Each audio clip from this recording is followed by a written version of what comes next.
대장장이 한 명이 있었는데요.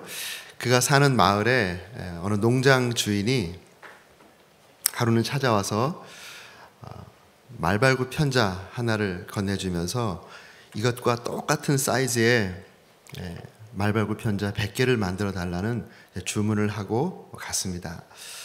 원본을 받아들고 이제 뚝딱뚝딱 만들기 시작하는데 갑자기 여행을 떠나야 되는 상황이 펼쳐진 겁니다.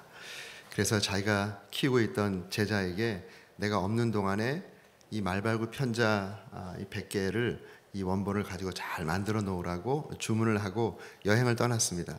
여행을 다 마치고 돌아오는데 멀리서 보니까 그 자기 앞마당에 100개 정도의 말발굽 편자가 잘 쌓여 있는 것입니다. 흡족한 마음으로 내가 없는 동안에 열심히 일을 잘했구나 생각하고 이제 돌아와서 납품을 해야 되니까 점검을 했습니다. 그 목장 주인이 똑같은 사이즈의 편자를 만들어 달라 그랬으니 다 모양은 비슷하지만 이제 원본을 가지고 사이즈를 체크를 했습니다. 하나하나 대 보니까 중간중간에 불량품이 많이 나온 겁니다. 약간 뭐 사이즈가 바뀌었을 때도 허용 범위가 있잖아요. 그런데 허용 범위를 너무 벗어나 버리면 이거는 이게 말발굽이 딱 걸려야 되는데 이게 안 걸리는 그런 불량품들이 이제 나오게 되는 그런 상황이 벌어졌습니다. 상당히 많은 부분이 그런 불량품이 나왔어요. 제자에게 물어봤습니다. 어떻게 만들었길래 모양은 비슷한데 이 사이즈가 좀 다르냐고, 어떻게 만들었냐고 물어봤습니다. 그랬더니 원본을 쓴께 주신 원본을 가지고 뚝딱뚝 만드니까 원본하고 만들어진 거하고 거의 뭐 똑같잖아요. 그러니까 나름에는 이 원본을 아낀다라고 생각을 하고 원본을 놔두고 자기가 만든 걸 가지고 견본 삼아서 그 다음 것을 제작했다는 것입니다. 그리고 또 만들어진 걸 가지고 또 그 다음 것을 제작하다 보니까 처음에 10개, 20개, 30개, 50개 갈 때는 뭐 비슷했겠지만 만약에 이게 조금씩 벌어진 모양입니다. 그러다 보니까 나중에 60개, 70개 지나가는 순간에 점점점 벌어지다가 뭐 거의 표시는 안 났겠죠. 벌어지다가 이제 어느 순간에 원본하고는 꽤 차이가 나는 사이즈의 말발굽 편자가 만들어진 겁니다. 나중에는 그 불량품을 가지고 그 다음 것에 견본 삼아서 만들다 보니까 그 이후에 나온 것들은 다 불량품이 됐겠죠. 사실 저는 이 이야기를 설교를 준비하다가 예화집에서 읽은 겁니다. 제가 제 방에 가면 제 책상에 두 가지 물건을 놓고 있습니다. 늘 잊지 않아야 되겠다라고 생각하면서 두 가지 물건을 놓고 있는데, 하나는 저를 위해서 죽으시고 부활하신 예수 그리스도의 그 고난을 의미하는 대못을 하나 이렇게 올려놓고서 늘 주님께서 나를 위해서 죽으셨다. 그리고 그 위에다가 It's your turn. 네가 이제 주를 위해서 죽을 차례다. 이제 그런 말을 써놓고서 그걸 늘 봅니다. 그리고 제가 그걸 들고 왔는데요. 이 말발굽 편자를 거기에 다 이렇게 올려놓고 있어요, 항상. 왜냐하면 그 이야기가 저에게 굉장히 큰 교훈을 주었기 때문에 그렇습니다. 성경에 나와 있는 이야기는 아니지만 제 삶 속에 아주 큰 깨달음을 주었습니다. 그 당시 제가 이 예화를 읽었던 그 상황은, 저는 원래 이토우주라고 하는 일본 종합무역 상사에서 일을 하다가 이제 소명을 받고 그리고 이제 신학을 해서 한 사람이거든요. 근데 신학교 1학년 때 우리 여의도 교회에서 파송하신 그 하오송 선교사님이 89년도에 선교 대회를 할 때 선교사 초청을 해서 제가 손을 들었어요. 근데 선교사를 나가겠다고. 그러면서 제 마음 가운데 저는 이제 일본을 잘 아니, 제가 영어가 전공이고 일문학이 이제 부전공이었거든요. 그래서 이제 이토주에 일을 하게 되었는데, 제가 이제 선교사로 손을 들면서 자연스럽게 제 마음 가운데 저는 이제 일본 선교사가 될 것이다 라고 이제 마음을 먹었었습니다. 그리고 하오성 선교사님 콜링 때 제가 이제 손을 들었기 때문에 하오성 선교사님 파송되는 그 자리에 제가 왔었어요. 바로 이 자리입니다. 이 예배당에서 파송할 때 약 한 28년 전, 29년 전 제가 기억하는데요. 그때 이제 저 뒷자리에서 제가 앉아서 그 파송 예배를 드리면서 예배를 드렸던 이제 기억이, 여의도 교회를 처음 방문한 그 추억입니다. 이제 그런 마음을 갖고 이제 신학을 하다 보니까 미국 유학을 가야 되겠다. 이제 일본 사람들하고 이렇게 접할 때 제가 제 나름의 방법이 있었어요. 저는 영어를 전공했으니까 일본 말은 아무리 뭐 잘해도 일본 사람보다 못하잖아요. 상사맨들은 대부분 다 영어를 하니까 처음에 상사맨들을 만날 때 저는 절대로 일본말을 쓰지 않습니다. 왜냐하면 그들보다는 아무리 일본어를 잘해도 더 못하니까. 그래서 이제 영어로 얘기를 하죠. 그러면 저는 영어를 전공하고 카츠도 갔다 오고 영어를 많이 했으니까 뭐 그들보다는 영어를 잘하지 않겠습니까? 최소한 발음은 좋습니다. 그 순간보다. 이제 그러면서 이제 같이 쭉 일을 하다가 어느 중요한 순간에 일본 말로 같이 이렇게 하는 거예요. 그러면 굉장히 좋아합니다. 그리고 저를 무시하지 않고 그리고 같이 비즈니스 파트너가 되는 거예요. 제가 이제 일본 선교를 생각할 때 한국에서 선교사 나가는 것도 좋겠지만 미국적인 배경을 가지고 일본 선교를 하면 훨씬 더 어프로처블 하겠다. 더 잘 다가갈 수 있겠다. 이런 생각이 들어서 이제 유학을 간 것이거든요. 그래서 이제 공부하면서 계속 저는 일본 선교사가 되기 위한 준비를 계속하면서 공부를 했습니다. 그래서 미국 선교사로 IMB 선교사로 일본에 갈 수 있는 사실 이제 모든 준비가 다 끝났는데 이제 우리 늘사랑 제 모교인 늘사랑 교로 이제 부름을 받게 됐는데요.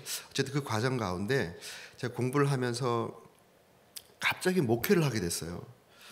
이제 박사과정 이제 딱 시작했는데 갑자기 목회를 이제 하게 됐습니다. 이제 김성기 목사님이 목회하던 그 교회에 후임이 왔는데 좀 어려움이 있다가 갑자기 강단이 비게 돼서 가서 이제 설교만 좀 이렇게 해주면 좋겠다. 저는 이제 다니던 교회, 섬기던 교회를 이제 사임하고 일본 선교 나가려고 준비하고 있었던 때거든요.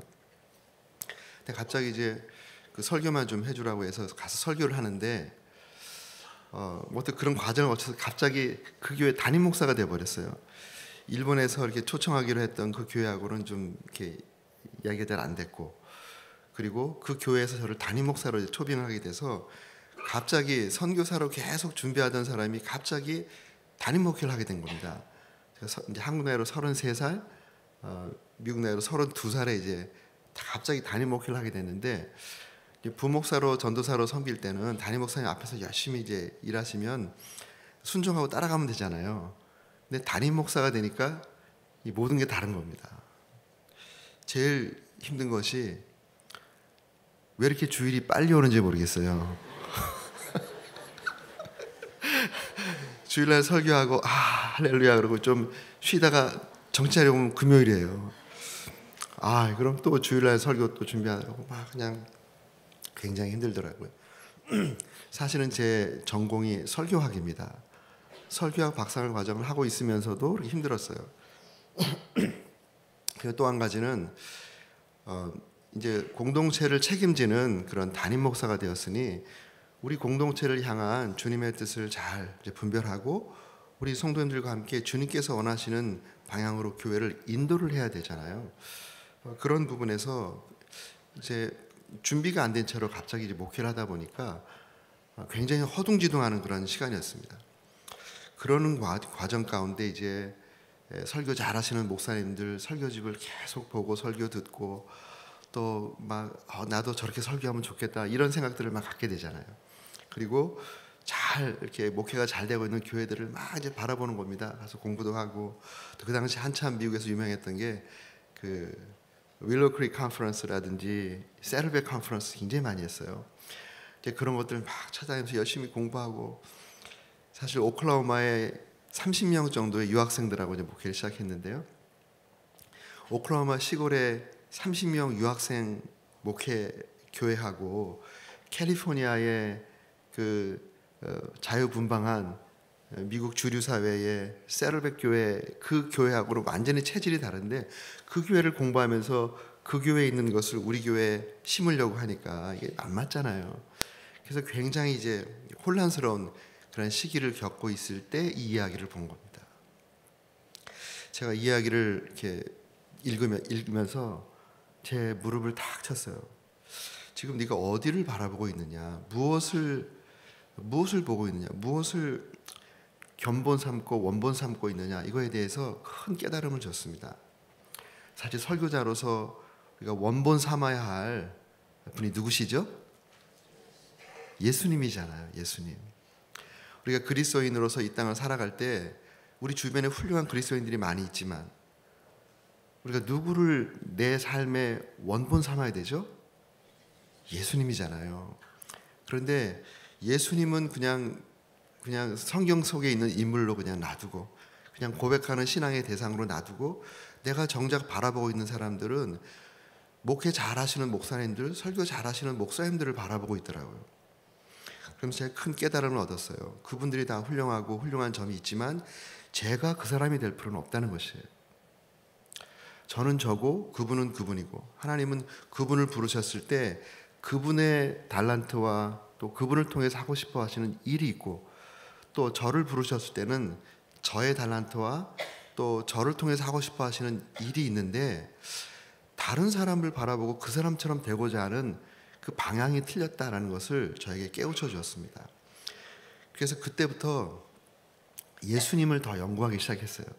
예수님의 설교를 연구하고 예수님의 삶을 바라보고 또 예수님의 이런 모습들을 연구하다 보니까 결국 제 박사 논문이 예수님 설교 연구를 한국에 어떻게 접목을 시킬 것인가, 한국의 강단의 문제점을 이렇게 드러내고 또 예수님 설교 연구한 다음에 그것을 어떻게 예수님 설교 연구에서 얻어진 것을 어떻게 적용해서 한국 강단의 문제점을 해결할 것인가, 이것이 결국 제 박사 논문이 되었는데요. 그러면서 그때부터 이제 그 예수님의 설교, 예수님의 삶을 집중해서 보게 됐습니다. 또 교회도 다른 교회를 이렇게 카피할 필요가 없이, 우리 교회는 우리 교회잖아요. 우리 성도님들이 다른 성도님일 필요가 없는 것이에요. 우리 성도님들이 예수님의 제자가 되면 되는 것이지 다른 교회 성도님처럼 될 필요가 없다는 것을 이제 생각하면서 성경에 나와 있는 교회들을 연구하고, 그리고 성경에 나와 있는 교회들이 또 다 완벽하지 않죠. 이 지상의 교회는 완벽한 교회가 없습니다. 그렇지만 각 교회마다 또 좋은 점들, 배워야 할 점들, 또 원리가 되는 것들을 뽑아서 우리 교회에 적용하면서 이제 목회를 쭉 하다 보니까 이제 여기까지 오게 되었어요. 특별히 좋은 거는 설교자의 열등감으로부터 해방시켜줬다는 거예요. 사실 저는 원래 말 더듬입니다. 한 문장을 더듬지 않고 말을 끝까지 하지 못하는 말 더듬이었어요. 그러니 말 잘하는 사람이 얼마나 부러웠겠어요. 설교 잘하는 분들을 보면 항상 열등감을 느끼는 겁니다. 나는 왜 저렇게 설교를 못할까? 또 나는 왜 저 본문에서 저 말씀을 끄집어내지 못할까? 항상 이런 그 열등감이 있었는데요. 이제 그런 열등감으로부터 해방이 된 거예요. 말 더듬이 같은 저를 주님께서 부르셨을 때 어떤 의도가 있으시겠지. 나는 주님 보고 간다. 그러다 보니까 말을 안 더듬게 됐어요. 저에게는 기적입니다. 우리 어머니가 돌아가시기 전에 저희 교회 출석하셨는데 저에게 늘 하시는 말씀이, 늘 기도죠. 제가 또 설교하다가 말을 더듬으면 어떻게 할까 조마조마하면서 기도를 하셨대요. 근데 이제 예배 끝나면 오후에 항상 전화를 드리면 저희 어머님이 우리 아들 오늘도 명설교했어요 이러시더니 지금도 늘 그리워요. 지금 이제 주님 품에 계시는데요. 그때 우리 어머님이 제가 말을 이렇게 더듬는 것 때문에 계속 마음 이렇게 아파하셨거든요. 근데 주님 바라보고 또 마음 편하게 하다 보니까 마음이 편해서 그런지 말을 더듬지 않게 됐어요. 물론 지금도 갑자기 말을 하라 그러면 머리가 하얘지고 말을 더듬습니다. 근데 이제 설교를 준비하고 기도하고 올라가면 이제 말을 안 더듬는데요. 이제 주님 이제 그런 저에게 큰 축복을 이제 받게 됐어요. 그러면서 제가 한 것 붙들어야 할 예수님을 묵상하고 예수님이 내 삶의 표대고 내가 원석 같은 저의 삶을 조각한다 그러면 내 원본은 예수님이다. 또 말더듬이 같은 이러한 자를 불러서 설교자로 세웠을 때 내 설교자로서의 원본은 예수님이다. 그러면서 조각한다 그러면 이제 예수님을 이제 예수님 원본을 놓고 조각하려고 하는데요. 성경에 예수님에 대한 말씀이 많이 있잖아요. 그 가운데 제가 항상 마음으로 되새기고 또 쉽게 제 삶을 이렇게 되볼 수 있는 지금 저의 모습을 또 돼서 이렇게 점검해 볼 수 있는 한 구절이 필요하겠다. 그러다가 찾은 구절이 오늘 함께 읽은 마가복음 10장 45절 말씀입니다. 인자가 온 것은 섬김을 받으려 함이 아니라 도리어 섬기려 하고 자기 목숨을 많은 사람의 대속물로 주려 함이니라. 사실 이 말씀 제가 존 스타트 목사님 굉장히 좋아하는데요. 그 목사님이 또 감사하게도 이 말씀에 대해서 이런 표현을 했어요. The best summary of Jesus' life. 예수님의 생애에 대한 가장 좋은 요약이다. 이런 그 표현을 하셨어요. 제가 잘 골랐구나 이런 생각을 했습니다. 인자가 온 것은 섬김을 받으려 함이라 도리어 섬기려 하고 많은 사람의 대속물로 자기 목숨을 주려고 오셨다라고 하는 이 말씀이 저에게는 굉장히 중요한 말씀이고, 제가 제 자신을 개혁하려고 할 때, 목회를 하다 보면 또 살다 보면 처음에 예수님 바라보고 막 조각을 하다가 자기도 모르는 사이에 불뚝불뚝 튀어나온 것들이 있어요. 그럼 그것들 다시 또 계속 조각을 하고 잘라내고 해야 되잖아요. 그 원본이 바로 이 본문으로 제가 삼고 있는데요. 이제 이번에 주제가 되시는 나부터 개혁하자라고 할 때, 여러분도 이 말씀을 보시면서 여러분 삶 가운데 개혁돼야 할, 또 깎아내야 할 부분이 무엇인지 한번 함께 생각하는 시간이 되었으면 좋겠습니다. 이 말씀의 배경을 보면 이제 예수님께서 제자들에게 아주 중요한 순간에 예루살렘에 올라가게 되면 종교 지도자들에게 해를 받고 죽게 될 것이다. 그렇지만 3일 만에 부활할 것이다 라고 하는 예수님께서 이 땅에 오신 그 이유를 제자들에게 비로소 말하기 시작한 때가 있습니다. 그때가 언제냐면 주는 그리스도시요 살아계신 하나님의 아들이십니다 라고 하는 위대한 고백을 했던 가이사랴 빌립보에서 그 고백에 인한 그 사건 있잖아요. 그 바로 다음에 비로소 제자들에게 이제 당신이 해 받을 것, 그렇지만 부활할 것에 대해서 비로소 처음 이야기를 했습니다. 그리고 이제 갈릴리에서 또 말씀 나누실 때 제자들과 모여 있는 그 자리에서, 마태복음 17장에 나오죠. 그 자리에서 또 한 번 더 말씀합니다. 이제 예루살렘에 올라가게 되면 내가 제자들에게 내가 종교 지도자들에게 해를 받게 될 것이고, 그리고 그렇지만 3일 만에 부활하게 될 것이다 라고 하는 죽으심과 부활하심에 대해서 이제 2번 정도 말을 했습니다. 아마 더 말씀하셨겠죠. 이제 제자들에게 말씀을 하셨을 텐데, 이제 실제로 그런 상황이 됐습니다. 이제 실제로 예루살렘에 올라갈 상황이 이제 된 것이에요. 시기적으로 따지면 아마 오늘쯤 되지 않을까. 다음 주가 고난주가 아니라 그러면 이제 예루살렘에 올라갈 즈음, 바로 이 즈음에 되었을 때 주님께서 제자들에게 한 번 더 말씀하십니다. 그것이 이제 오늘 본문 앞부분에 남아있는 말씀인데요. 마가복음 10장 32절부터 34절에 그 말씀을 합니다. 33절에 보면 보라 우리가 예루살렘에 올라가노니 인자가 대제사장들과 서기관들에게 넘겨짐에 그들이 죽이기로 결의하고 이방인들에게 넘겨주겠고 그들은 능욕하며 침뱉으며 채찍질하고 죽일 것이나 그는 3일 만에 살아나리라. 정말 비장한 마음으로 이제 주님께서 말씀하셨던 이 일이 실제적으로 역사적으로 이루어져야 할 시기가 되었을 때 이제 제자들에게 한 번 더 말을 한 겁니다. 그리고 앞서서 예루살렘에 올라가시는 것이죠. 제자들이 이제 뒤를 따라 올라가고 있습니다. 12제자가 뒤를 따라 올라가는데 올라가는 길에서 야고보와 요한이 앞으로 쭉 나오더니 예수님께 무엇인가를 부탁하는 거예요. 그 부탁의 내용이 그 앞에 나와 있습니다. 여기 36절 말씀에 야고보와 요한이 이르시되 그 35절 말씀에 이렇게 말합니다. 선생님이여 무엇이든지 우리가 구하는 바를 우리에게 하여 주시기를 원합니다. 지금 우리가 무엇인가를 부탁할 텐데 주님 꼭 들어주세요 라고 이렇게 이제 당부를 하는 것이죠. 그러니까 주님께서 뭘 원하느냐라고 물어보니 이렇게 말을 합니다. 37절 말씀에 여짜오되 주의 영광 중에서 우리를 하나는 주의 우편에 하나는 좌편에 앉게 하여 주세요. 주님께서 영광 중에 임하셔서 이스라엘 나라를 회복할 때 우리 두 중에 한 사람은 당신의 오른팔로, 한 사람은 당신의 왼팔로 사용해 주세요. 그 자리에 앉혀 주세요 라고 이런 이제 주문을 하는 것입니다. 주님께서 말씀하시죠. 지금 너희가 무엇을 구하는지 알지 못하는구나. 이런 대화가 오가고 있는 중에 그 대화를 듣고 있었던 10 제자가 화가 났습니다. 41절 말씀이죠. 10 제자가 듣고 야고보와 요한에 대하여 화를 내거늘. 왜 화가 났을까요? 여러분 다 생각하시죠?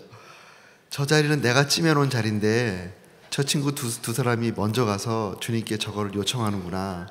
괘씸한 것들 하면서 화가 난 거죠.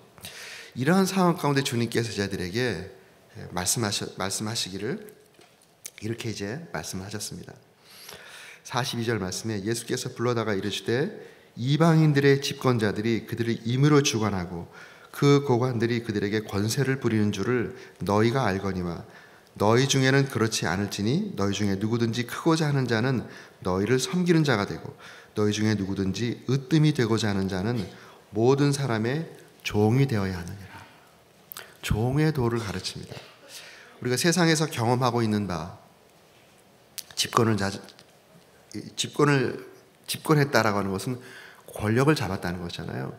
이 권력을 잡은 자들은 자기 권력 아래에 있는 사람들을 자기 마음대로 이리 부리고 저리 부리고 하지만 하나님의 나라 안에 예수님의 제자들 사이에서는 정반대라는 것이에요.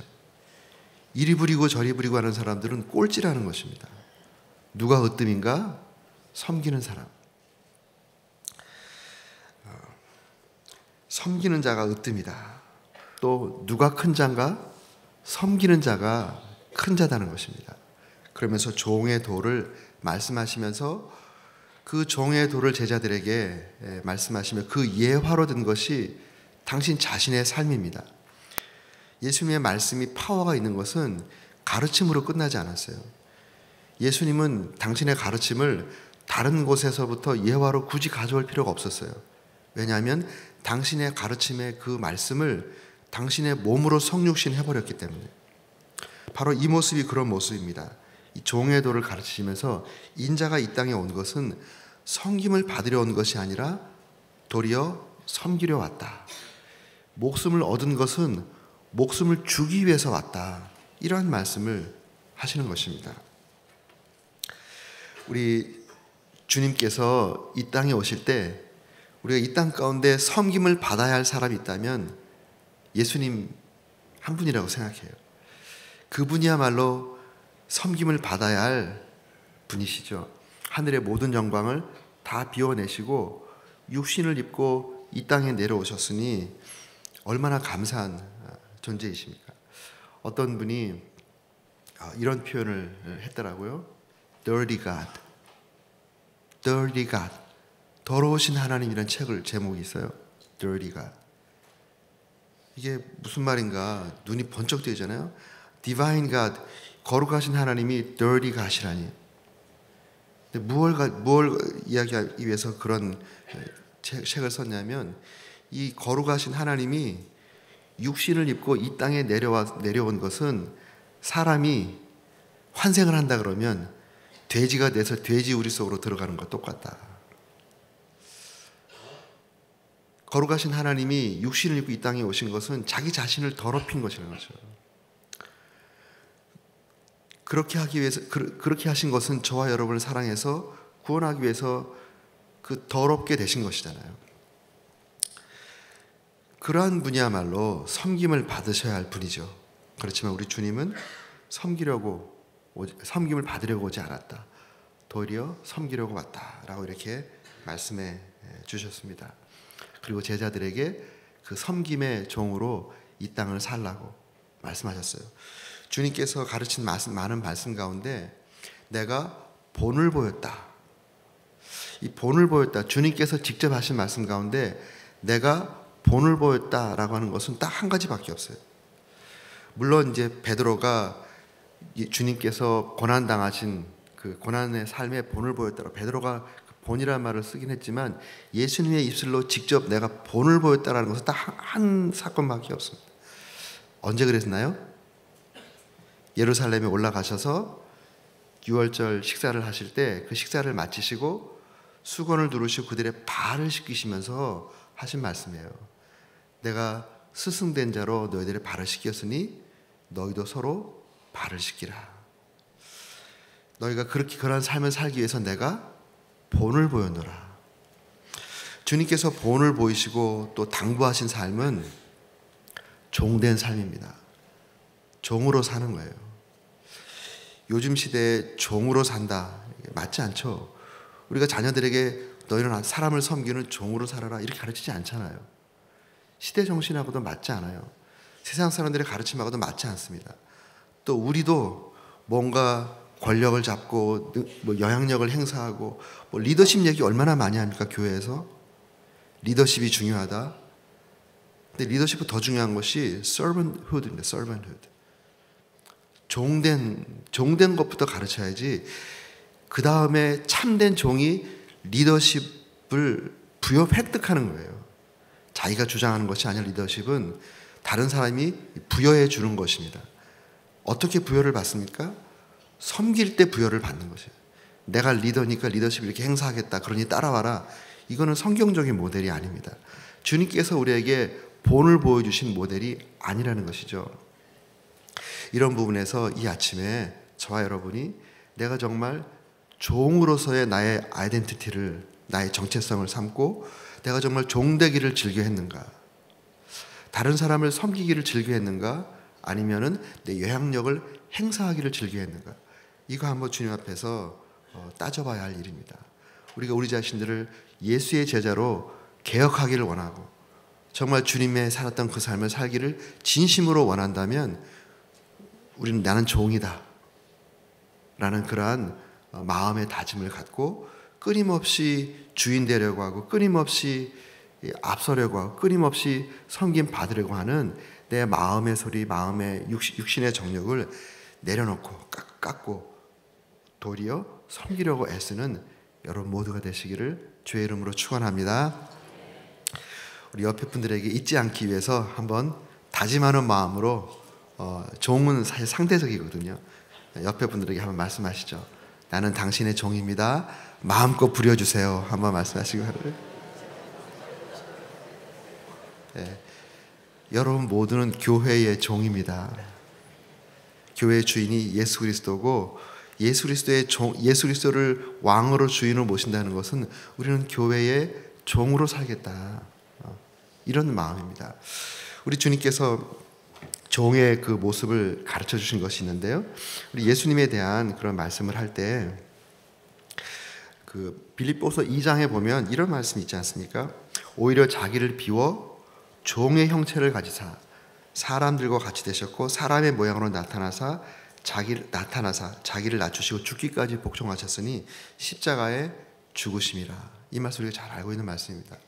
여기서 종의 형체를 가졌다. 우리가 종으로서 우리 자신을 생각하고 그럼 종된 삶을 살겠다라고 했을 때 좀 더 구체적으로 주님께서 가르친 말씀으로 한번 생각을 해보기를 원합니다.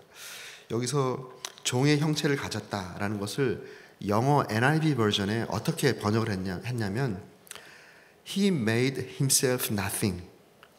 그 자신을 비워, 이것을 He made himself nothing. 그리고 taking the very nature of a servant. 종의 형체를 입었다는 것을 이 종의 본질적인 모습을 취했다. Taking the very nature of a servant. 이런 표현을 썼어요. 그럼 주님께서 가르치셨던 the very nature of servant가 뭔가라는 것을 한번 생각해 보면요. 첫 번째는 종은 자기 뜻과 계획이 없는 겁니다. 종은 자기 뜻과 계획이 없어요. 종은 주인이 자기를 위해서 세워놓은 계획과 뜻을 자기 뜻과 계획으로 삼은 사람입니다. 예수님께서 이런 말씀하셨죠. 누가복음 6장 38절에 보면 내가 하늘에서 내려온 것은 내 뜻을 행하려 함이 아니라 나를 보내신 이의 뜻을 행하려 함이라. 예수님이 하나님이시잖아요. 삼위일체 하나님이시잖아요. 우리를 구원하기 위한 계획을 하늘에서 아버지 하나님, 성령 하나님, 아들 하나님 세 분이서 아마 계획을 하셨을 거예요. 우리가 이해할 수 없는 삼위일체 하나님, 세 하나님이 한 하나님이고 하나님이 세 하나님, 세 인격을 가진 하나님, 우리 머리로 다 이해할 수 없습니다. 근데 구원의 역사를 볼 때 예수님이 육을 입고 이 땅에 오셔서 십자가에 죽으시고 부활하신 그 역할을 감당한다면 성령님은 바로 그 사건이 우리를 위한 사건이라고 깨우쳐 주시는 그러한 역할을 하시는 역할 분담이 있었던 것 같아요.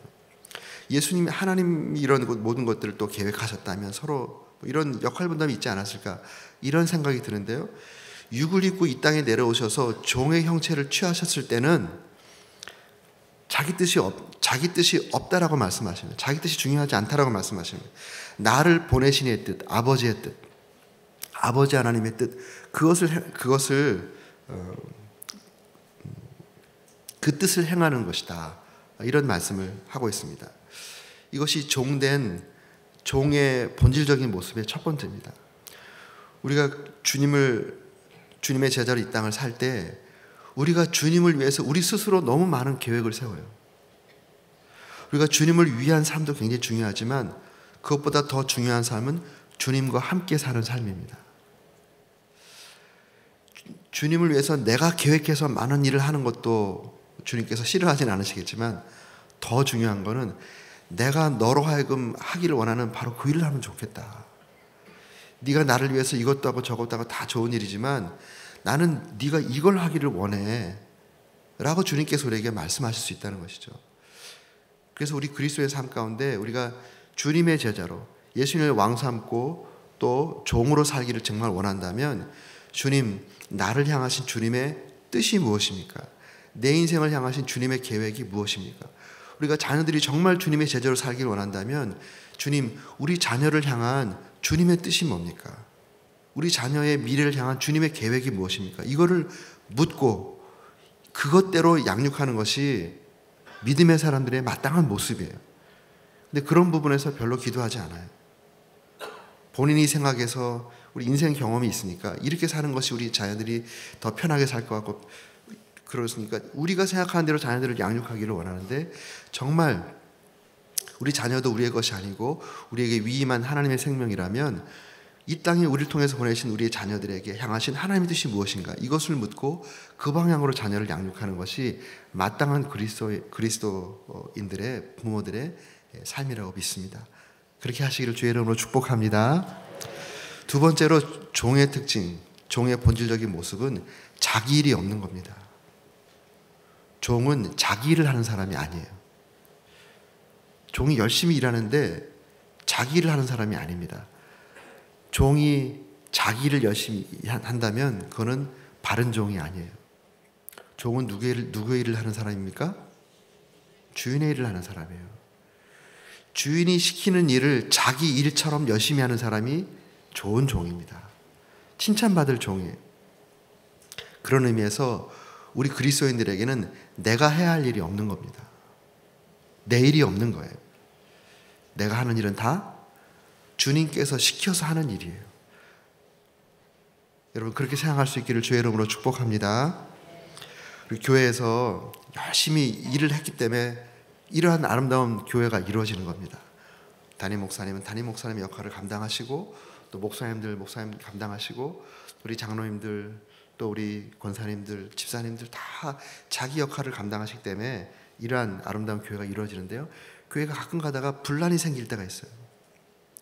왜 분란이 생기냐면요, 제가 가만히 보니까 너무 자기에게 할당된 범위 너머의 일을 하려고 할 때 분란이 생겨요. 교회에서 열심히 일하지 않는 분들 때문에 교회가 어려운 경우는 별로 없어요. 교회가 어려운 거는 열심히 특심인 사람들 때문에 교회가 어렵습니다. 열심히 특심인 사람들의 특징이 뭐냐면 주인 노릇하고 싶은 거예요. 교회 전체 지휘자는 누구십니까? 예수님이잖아요. 예수님. 저는 우리 교회에서 가끔 얘기하는데요. 저는 오케스트라로 따진다면 제1 바이올린 주자 정도? 저에게 맡겨진 그 악보에서의 그 악보만 연주하면 되잖아요. 그리고 다른 여러 악기 하는 사람들은 자기에게 맡겨진 그것만 연주하면 되는 거예요. 모든 것을 합력해서 아름다운 그 하모니를 마련하고 이뤄내고 그 아름다운 그 음악을 이루시는 것은 주님께서 하시는 겁니다. 그런데 바이올린 연주하는 사람이 갑자기 첼로 악보를 연주하든지 갑자기 이 뒤에서 어쩌다 한 번씩은 꿍 북치는 것처럼 바이올린으로 꿍 친다든지 이러면은 화음이 깨지고 엉망이잖아요. 우리가 나중에 주님 앞에 가서 우리의 인생을 셈할 것입니다. 회개할 것입니다. 그럴 때 무엇으로 회개를 할까요? 우리가 행한 일이 따름이라 계시록 14장에 나오잖아요. 우리가 주님 앞에 갔을 때 우리가 행한 일이 따라옵니다. 근데 어떤 일이 따라오는가? 주님의 뜻하고 상관없이 행한 일들은 따라오지 못해요. 고린도 전서에 있는 말씀처럼 불시험을 통과해 볼 때 다 없어져 버릴 잿더미입니다. 그것 때문에 책망을 받을 거예요. 내가 너에게 시간을 주고 재능을 주고 물질을 줬는데 내가 시키지 않은 일을 하느라고 다 소비했구나. 그거 오는데 다 불살라져 버리고 아무것도 없는데 너는 재능과 물질과 시간을 낭비하다 왔구나. 책망을 받는다 그러잖아요. 그런데 무엇이 칭찬을 받게 합니까? 주님께서 시키는 일, 그것이 우리 인생을 셈하는 그 기준이에요. 그렇게 봤을 때 내 열심으로 내 계획으로 막 하는 것 별로 중요하지 않습니다. 주님께서 시키는 바로 그 일만 하고, 그러니까 우리 믿음의 사람들이 기도할 때 우리의 소원을 기도하는 것도 중요하지만 더 성숙한 기도는 주님 내가 무엇을 할까요? 그거를 묻고 주님의 감동 가운데 그 일을 하면 되는 것이에요. 그 일을 하면 내 삶이 평안하고 또 우리 가정이 평안하고 교회가 평안할 것입니다. 그렇게 되시기를 주의 이름으로 축복합니다. 또 세 번째로 아주 중요한 것이 있어요. 이 종의 세 번째 특징은 자기 몫이 없는 겁니다. 자기 몫이 없는 것이에요. 예수님께서 누가복음 17장에 아주 중요한 가르침 주셨어요. 17장에 보면 사도들이, 제자들이 예수님께 갑자기 부탁을 합니다. 예수님, 우리에게 믿음을 가르쳐 주세요. 우리가 믿음이 연약하니까 믿음을 가르쳐달라는 그 얘기 나오잖아요. 그러니까 주님께서 겨자씨만한 믿음이 있어도 이 산을 옮겨서 이런 얘기 나오잖아요. 바로 그 다음 구절에 나오는 이야기가 종에 대한 이야기입니다. 이 종과 믿음은 이렇게 통한다는 얘기죠. 그때 무슨 얘기를 하냐면 종이 들판에 나가서 양을 치고 밭을 갈고 하고 돌아온 이후에 그 종에게 감사하다 말하겠느냐, 나와 함께 식탁에서 밥 먹겠느냐 이렇게 말하겠느냐? 그렇지 않다는 것이죠. 그 당시 문화를 반영한 것입니다. 오히려 주인이 밥을 먹어야 되니까 식탁을 준비하라 하지 않겠느냐, 이런 말씀을 하는 거예요. 그 다음에 이제 주님께서 하신 말씀이 17장 10절 말씀에 이와 같이 너희도 명령받은 것을 다 행한 후에 이르기를 우리는 무익한 종이라 우리가 하여야 할 일을 한 것뿐입니다. 이렇게 말하는 것입니다. 저는 무익한 종입니다. 무익한 종인데 주님께서 이 일을 시켜서 저는 이 일을 한 것뿐입니다. 내가 이 일을 했다고 이 일의 결과를 일부를 챙긴다든지 주님과 마치 동등한 사람인 것처럼 주님과 함께 그 자리에서 밥을 먹으려고 한다든지 더 나아가서 주인한테 내가 이렇게 수고하고 왔으니까 나를 섬겨달라고 한다든지 이런 거는 믿음 바깥의 일이라는 것입니다. 우리가 사역을 열심히 하는 거 굉장히 중요합니다. 주님께서 맡겨주신 사역을 열심히 하는 거 중요하는데요, 마지막이 중요해요. 시작이 중요하지만 정말 중요한 것은 마지막입니다. 마지막이 아름다우면 그 가운데 중간에 좀 부족했던 것도 다 아름다운 기억으로 남는 것이에요. 그 사이에 아무리 잘했어도 마지막이 어글리하면, 마지막이 볼상스럽지 않으면 볼상스럽지 않은 사람으로 기억에 남는 거예요. 우리가 지금 이제 열심히 주님을 섬기면서 이렇게 살고 있습니다. 마지막에 참된 종의 모습으로 우리의 사역과 삶을 마무리할 수 있기를 주님의 이름으로 축원합니다. 우리 주님의 이 땅에서의 마지막 삶은 영광스러운 자리가 아니었어요. 십자가였습니다. 십자가.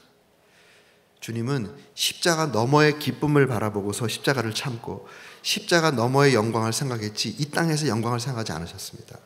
우리가 정말 주님의 제자로 종된 삶을 살길 원한다면 이 땅 너머에 주님 앞에 가서의 영광을 생각할 것이지 내가 교회 가운데서 어떤 영광을 취하고 내가 일한 것에 대가를 바라고 몫을 챙기고 이러는 순간 평생 섬겼던 우리의 삶의 섬김이 어글리해지는 거예요.